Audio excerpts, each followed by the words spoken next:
Malumunuz olduğu üzere kış aylarına girmek üzereyiz. Bütün evlerde tatlı bir telaş başladı. Çocukların kışlık elbiseleri, botları, montlarla ilgili artık alışverişler başladı.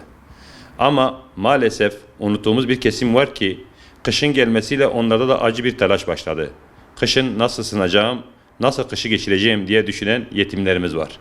Bundan dolayı Yetimler Vakfı olarak kışın yetimlerin üşümemesi için, kışı kötü geçirmemeleri için bir kampanya başlattık.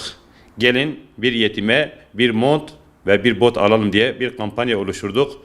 Bu kampanya sayesinde inşallah Teala binlerce yetimimize birer mont ve birer bot hediye edeceğiz. Böylece yetimlerimiz kışın üşümedikleri gibi onları düşünen amcalarının, yengelerinin, teyzelerinin olduğunu bilecek, hem de onlara dua etmiş olacaklar. Böylece bu kışın biz ruhen güzel geçirdiğimiz gibi yetimlerimiz de bedenen inşallah Teala üşümeyecekler.